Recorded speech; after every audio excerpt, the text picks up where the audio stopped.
Hello Goons, my name is Alex and welcome back to Let's Play Slide 2 Band Thieves. In today's video, we are actually going to be finishing up the chapter. But first, we gotta take care of Murray's mission, or as he so humbly calls himself, the Murray! No joke, no joke. As the series goes on, he will keep saying the Murray instead of just being like, I can do that. Because, well, he's still kind of new to field work. He's not that experienced just yet, or like very confident. No, actually, no. Confidence is more Bentley's issue. Murray does have confidence, but he's just trying to find his own groove of things, you know? Well, anyway. Excuse me, sorry. Sorry about that. So, Murray's mission involves him throwing objects at these security devices. You just need to throw 3 objects at them, and they should be good. Yeah, there you go. Thing is, once you do that, there's going to be a crap ton of enemies that come to your location. Now, thankfully, the others are marked on the map, so you can find them. So if you get lost, it's not the end of the world. You just need to click the L3 button, or well, I should say, click the stick. But yeah, you can throw enemies in there, and with this playthrough, I also learned that you can use the newspapers. Yeah, like, you would not expect the newspapers to work, but apparently the public word can beat security. Now, this can get a little bit irritating because of the amount of enemies, but thankfully Murray can, like, 2 or maybe even 3 shot some opponents, which is nice. But thankfully, this mission does not overstay its welcome. Like, if I had to do, like, 6 of them, yeah, that would be kind of annoying. But no, it's the rule of 3. But I do have a problem with Murray when he's carrying things, because you cannot run when he does that. So the speed that you're at is the speed that you're stuck with. Oh, but you can also throw enemies into it, too. But I'll be right back, because we have one last cutscene for this series. Not series, sorry. Chapter. Okay, fellas. The dominoes are all in place. Time to pull off the big heist. First, Murray will help me break into the old water tower. From there, I should be able to shut down the plaza fountain. Dimitri's sure to send someone out to get the repair truck. Sly, you'll pickpocket the truck keys off this guy once he shows up, then hand them off to me and Murray in the plaza. We'll go steal the truck while you climb to the top of the nightclub's peacock sign. When you're in position, Murray will fire the truck's winch line up to you and will use it to pull down the sign. If my calculations are correct, the impact should create an entrance to the printing press room. Then, Sly, you jump in, grab the Clockwerk Tail Feathers, and we all get the heck out of here. Everybody got that? Good. So, yeah. We gotta make sure... Well, okay. So, this is the final job of the whole chapter. So what you got to do is that you need to go into the water tower that we passed, or not passed. Sorry, the water tower that we saw Dimitri walk past, and that is actually like a pump room of sorts for the fountain in front of the nightclub. So we gotta make we gotta take care of that. of course, it's blocked by guards, and Murray isn't exactly the best at all this stuff, so, you know. But you do like a one-off thing with him. So you jump and press circle in order to get into his arms so he can toss you all the way up to the water tower. Now, in my experience in the past, and I have also seen this with the PS3 collection, it can be a little bit finicky at times. Like, judging the hitboxes and whatnot. And also, that was a weird transition. But basically, all you gotta do is just flip every single one of these valves once, and that way it will overcharge the fountain, or at least shut it off. It's not a brain taxing puzzle, so it's all good. But now we got Sly's part of the job, where he has to pickpocket 2 keys off of specific guards, and thankfully they are glowing a bright blue so you can tell who's who. Now, the idea is that you don't get caught, because, you know, it's a stealth game and whatnot.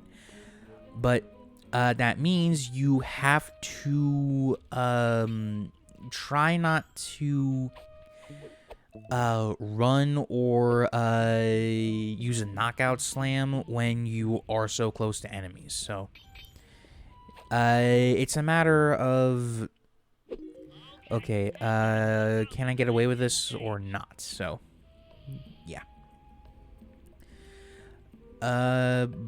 Though, okay, so we just needed the 1 key. Now, this is where the game takes 2 things that are happening at the same time. So, first off, Bentley and Murray are gonna get the tow truck that's by where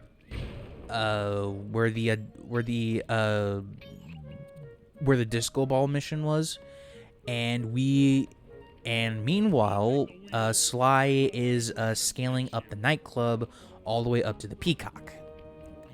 Because I did not edit that, by the way. Like, that scene is just how it happens, right? So I was trying to find where the marker was, because, you know, I was a wee bit confused there, but yeah. Anyway.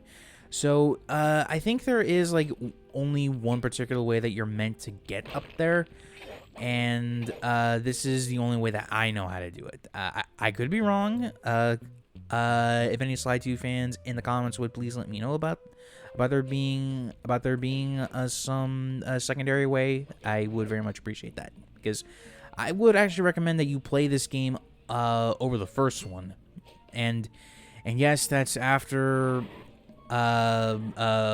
my experience with episode 3, because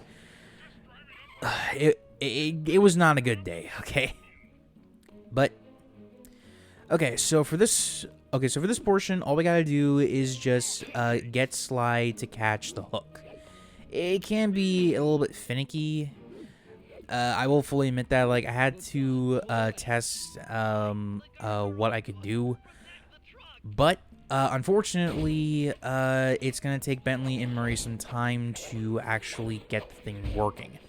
So we gotta play defend the castle. In this case, it is defend the tow truck. But a slight problem: you can actually damage the truck yourself, and any health pickups you collect will only go to you and not the truck, which is very annoying. I did only die once, or not necessarily die, but I did get a game over once for this thing, so yeah. And also, this is a case of the game giving you one character to take care of these guys, but not the correct character. Like, Murray would have been a great choice for this one, but unfortunately, we were stuck with Sly. And yes, the majesty of gravity and inertia. Thank you, Bentley. You're very smart. And all this was just to freaking open up a freaking hole in the ground so we can get to the floor of the counterfeiting room, where we actually meet Dimitri face to face. And, well, I'm pretty sure you'll see why he became a fan favorite character. It's actually because of the way he talks. it's actually really funny. Though sometimes his inclusion, I think, is kind of weird because, like, okay, he was a breakout character for the game, but did he necessarily need to come back? I mean, like, in Sly 4, we do see him in cutscenes and whatnot, but he doesn't really do anything. Like, maybe there was a planned version where he was supposed to do something, but he didn't even have a speaking role in the game. He was just there in cutscenes, but also, I think this just gives you an idea as to how much Dimitri cares about what he's doing, because like he doesn't know anything about clockwork. Like when he said, "What's all this talk about clocks?" Like, oh, your suit sucks, dude. Sly, you are. Who pissed in your Cheerios today? Why did you wake up and choose violence? Okay. Anyway, so back. Okay, sorry. I guess I'll save my thoughts on Dimitri for later. But basically, what this fight is that he will shoot. He'll shoot. I think they're energy blasts from his ring. And he'll also do a bunch of martial arts, but I swear the hitbox on that thing is very, very weird. The hand-to-hand stuff is not very bad. He mainly just does like a tail swipe or whatever, which you can easily jump over. But the range attacks, I swear the hitboxes on that thing are very, very finicky, especially with the barrels, which are the appropriate color for this, but they will break after a little bit, so judge very carefully. And also time how many shots he can fire before his ring sort of fails on him. Now, I actually really do like this change to the formula because if you remember Raleigh from the first game, like, it just took him like 5 hits, but now bosses have a proper health bar, so yeah, that's actually a major upside for this game.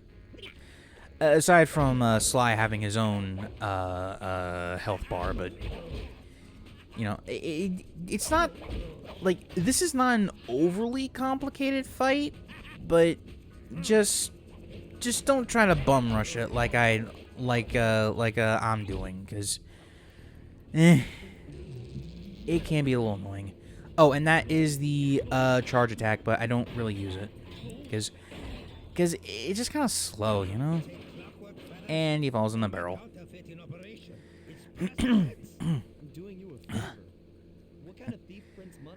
I mean, Sly has a point here, though. Dimitri, you can't say that! And, well, and after this, we got a cutscene, so,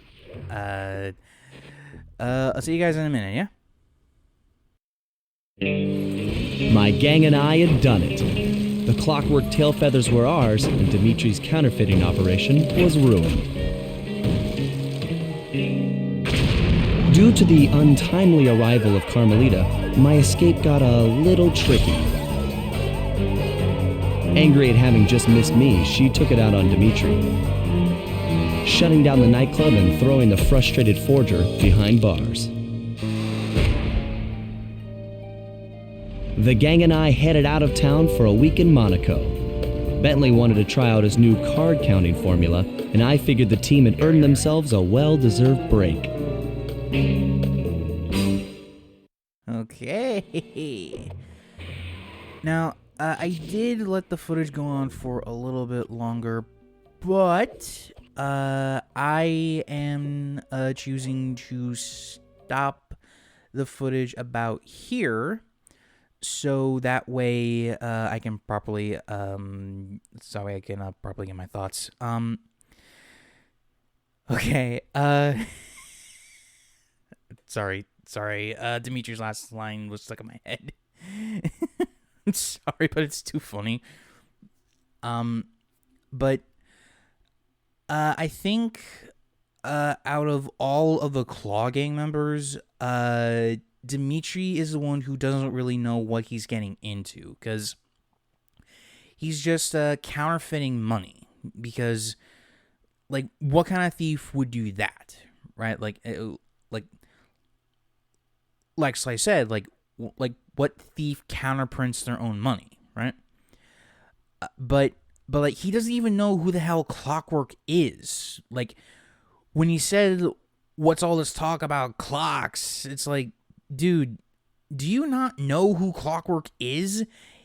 Like even though he lived in like Sly's family shadow, dude has made a reputation of his own. Like, dude is basically immortal.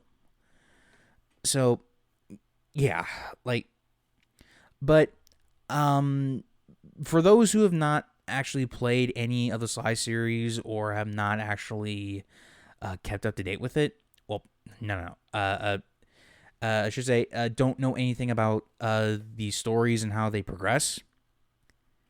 Why don't we say that for next time then, huh? So, if you enjoyed the video, please be sure to leave a like, comment down below, and if you're new around here, please subscribe to the channel because we're on the road to 1,000 subscribers, and every little bit can help. Until next time, so you guys remember,